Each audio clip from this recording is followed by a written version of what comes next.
بسم اللہ الرحمن الرحیم نحمده ونصلی علی رسوله الکریم اما بعد بسم اللہ الرحمن الرحیم۔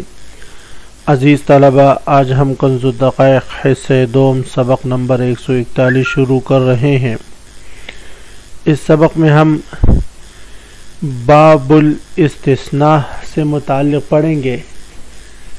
باب الاستثناء میں سبق نمبر 140 میں ہم نے پڑھا تھا کہ کل 3 بحث مصنف علیہ الرحمہ نے اس میں کی ہے استثناء، رجوع اور تغییر سے متعلق۔ پہلی بحث استثناء سے متعلق ہم نے پڑھا تھا سبق نمبر 140 میں استثناء کی تعریف اور استثناء کی شرائط۔ استثناء کی شرائط کے بارے میں یہ پڑھا تھا کہ 5 شرائط ہے: استثناء البعض، الاتصال، الاتحاد بین الاستثناء والمستثنى منه، عدم التعلیق، دخول المستثنى في المستثنى منه لفظا ومعنى لا معنى فقط۔ ان 5 شرائط میں سے 2 شرطیں ہم نے پڑھ لی ہیں۔ آج ہم تیسری، چوتھی اور 5ویں شرط سے متعلق پڑھیں گے۔ تو عزیز طلبہ آتے ہیں کتاب کی طرف۔ سب سے پہلے ہم عبارت پڑھتے ہیں: وصح استثناء الکیلی والوزنی من الدراہم لا غیرهما ولو وصل بإقراره ان شاء الله بطل إقراره ولو استثنى البناء من الدار فهما للمقر له وإن قال بناؤها لي والعرصة لك فكما قال۔ مصنف علیہ رحمہ تیسری شرط کا ذکر کرتے ہوئے فرماتے ہیں: وصح استثناء الکیلی والوزنی من الدراہم، دراہم کے اقرار سے کیلی اور وزنی چیز کا استثناء کرنا یہ صحیح ہے، لا غیرهما، کیلی اور وزنی چیزوں کے علاوہ دیگر چیزوں کا استثناء کرنا درست نہیں۔ اس شرط کی تفصیل یہ ہے کہ مستثنی منہ اور مستثنی کا جنس میں متحد ہونا ضروری ہے۔ الاتحاد بین المستثنی منہ والمستثنی فی الجنس، مستثنی منہ اور مستثنی کا جنس ایک ہونا ضروری ہے۔ اگر جنس مختلف ہو تو پھر اس صورت میں مستثنی کرنا درست نہ ہوگا۔ اگر کوئی شخص دراہم کا اقرار کرتا ہے پھر اس میں سے کیلی اور وزنی چیز کا استثناء کرتا ہے تو یہ صحیح ہے۔ یہ شیخین رحمہم اللہ تعالیٰ کا مذہب ہے۔ امام محمد رحمہ اللہ تعالیٰ فرماتے ہیں کہ یہ استثناء درست نہیں۔ وہ فرماتے ہیں کہ اس لیے درست نہیں کہ استثناء اس چیز کی صحیح ہے کہ جو بعین ہی اسی کے جنس سے ہو، تو کیلی اور وزنی یہ ایک الگ جنس ہے، دراہم الگ جنس ہے، تو لہذا یہ استثناء درست نہیں ہوگا، اور قیاس بھی یہی چاہتا ہے۔ جبکہ ائمہ ثلاثہ رحمہم اللہ تعالی فرماتے ہیں کہ استثناء چاہے کیلی چیز کا ہو یا وزنی کا ہو یا کیلی اور وزنی کے علاوہ کسی دیگر چیزوں کا ہو تو سب کا استثناء وہ درست ہے۔ شیخین رحمہ اللہ تعالی فرماتے ہیں دراہم کے اقرار کی صورت میں صرف کیلی اور وزنی چیزوں کا استثناء درست ہے، اس کے علاوہ درست نہیں۔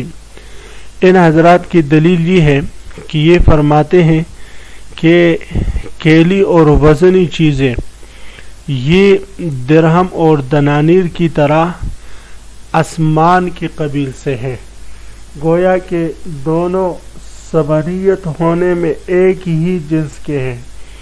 تو ثمانیت میں ایک جنس ہونا یہ اس بات کے لیے کافی ہے کہ یہ جنس میں متحد ہے، اور جب جنس میں اتحاد ہے تو پھر ان کا استثناء بھی درست ہوگا۔ اللہ تو فرماتے وصح استثناء الکیلی والوزنی، صحیح ہے کیلی اور وزنی چیز کا استثناء کرنا۔ یہ حضرات شیخین رحمہم اللہ تعالی کا مذہب ہے۔ وہ فرماتے ہیں کہ اگر کوئی شخص درہم اور دنانیر سے کیلی یا وزنی یا غیر متفاوت عددی چیز کا استثناء کرے، مثلا کوئی شخص یوں کہے لفلان علی 100 درہم الا قفیز بر او الا دینارا او الا 100 جوز، تو فرماتے ہیں شیخین رحمہم اللہ تعالی یہ استثناء درست ہے استحساناً. اگر ان چیزوں کے علاوہ کسی اور چیز کا استثناء کرے، مثلا کپڑوں کا استثناء کرے، کہتے فلان علی 100 درہم الا ثوبا، یا بکریوں کا استثناء کرے جن کے احاد میں تفاوت ہے، قیمتی چیزیں لفلان علی 100 درہم الا شاتا، یا گھر کا استثناء کرے مثلا لفلان علی 100 درہم الا دارا، تو یہ استثناء درست نہیں. امام ظفر رحمہ اللہ تعالیٰ فرماتے ہیں، اور یہی ایک روایت امام محمد رحمہ اللہ تعالیٰ سے بھی ہے، یہ حضرات فرماتے ہیں کہ چاہے عددی متقارب ہو، کھیلی ہو یا وزنی ہو، کوئی بھی چیز ہو، ان کا استثناء درست نہیں.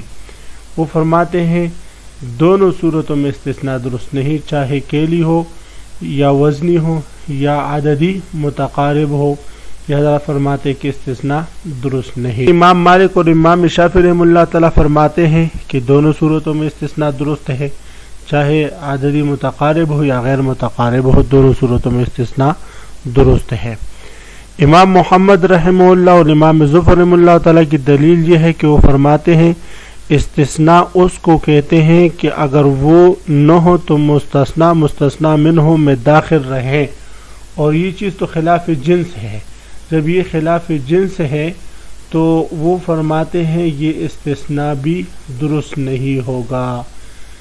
شیخین رحمہم اللہ تعالی دلیل دیتے ہیں، فرماتے ہیں کہ کیلی اور وزنی یا عددی متقارب یہ مذکور دراہم اور دنانیر کے لیے اگرچہ صورتاً اجناس مختلفہ ہے لیکن معنن یہ جنس واحد ہے، کیونکہ یہ سب ثمنیت ہونے میں مشترک ہے، ثمن ہے اور ثابت فی الذمہ ہوتے ہیں. لہذا جب ثمنیت میں ان میں اتحاد ہے اور یہ جنس متوسط کا اتحاد ہوا، لہذا ان کا استثناء درست ہوگا، بخلاف کیلی چیز کے یا ان اشیاء کے جن کے احاد میں تفاوت ہو، مثلا ثوب ہے، شات ہے وغیرہ ذالک، یا ایسی چیزیں کی مالیت معلوم نہیں، تو ان کا استثناء درست نہیں ہوگا. اور ان کے استثناء کے درست نہ ہونے کی وجہ یہی ہے کہ ان کی مالیت معلوم نہیں، فی نفس ہی قیمت کے لحاظ سے یہ متفاوت ہے، تو ان کے استثناء سے مجہول چیز کے استثناء لازم آئے گی، اور مجہول چیز کے استثناء یہ درست نہیں. تو حضرات شیخین رحمہم اللہ تعالی فرماتے ہیں صح استثناء الکیلی والوزنی، صحیح ہے کیلی اور وزنی چیز کا استثناء کرنا من الدراہم، دراہم سے لا غیرہما، نہ کہ ان کے علاوہ کسی اور چیز کا. وَلَوْ وَصَلَ بِإِقْرَارِهِ إِنْ شَاءَ اللَّهُ تَعَالَى بَطَلَ إِقْرَارُهُ. یہ چوتھی شرط کا ذکر ہے کہ اپنے اقرار کو مشیت کے ساتھ معلق نہ کرے. مثلا کوئی شخص اقرار کرے لفلان علی 100 درہم انشاءاللہ تعالی، تو انشاءاللہ سے اس نے اپنے تعلیق کو معلق کر دیا، تو فرماتے ہیں اس صورت میں کوئی بھی چیز اس پر لازم نہیں ہوگی. یا یہ کہے لفلان علی 100 درہم الا 9 درہم الا 9 درہم انشاءاللہ تعالی، تو فرماتے ہیں انشاءاللہ تعالی کے ساتھ کلام کو معلق کرنے سے نہ استثناء درست ہوگا اور نہ اس کی تعلیق اور اقرار درست ہوگا، دونوں چیزیں درست نہیں ہوگی. وَلَوْ اسْتِثْنَاءَ الْبِنَاءَ مِنَ الدَّارِ فَهُمَا لِلْمُقَرِّ لَهُ. اب پانچویں شرط کا بیان ہے. پانچویں شرط یہ ہے کہ مستثنی اور مستثنی منہ لفظاً اور معنن دونوں ایک دوسرے میں داخل ہوں. اب اگر کوئی شخص گھر کا اقرار کر لے کہ لفلان عندی دار، فلاں شخص کا میرے پاس گھر ہے، الا البناء، سوائے بنا کے. تو اب یہاں پر بنا کی استثناء کر رہے ہوں تو بنا کا استثناء کرنا یہ درست نہیں. کیوں بھئی؟ اس لیے کہ بنا اور دار یہ تو ایک دوسرے کے ساتھ داخل ہے باعتبار اوصاف کے، باعتبار معنی کے.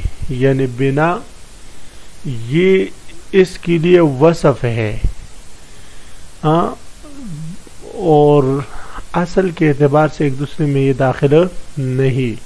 تو اس لیے فرماتے صرف وصفی چیز کا استثناء یہ درست نہیں ہوگا. ہاں اگر وہ یہ کہے کہ لفلان عندی دار یا بناؤها لی والعرصۃ لک، کہ اس صورت میں یہ اقرار درست ہوگا. ولو استثناء البناء، اگر کوئی شخص بنا کا استثناء کرے من الدار گھر سے، فہما تو یہ دونوں چیزیں للمقر له مقر له کے لیے ہوں گے. وان قال، اگر مقر نے کہا بناؤها لی، اس کی تعمیر میرے لیے ہے، والعرصۃ لک، اور اس کا پلاٹ تیرا ہے، فہو کما قال، تو فرماتے جیسے اس نے کہا اسی طرح ہوگا اور اس کا یہ اقرار درست ہوگا.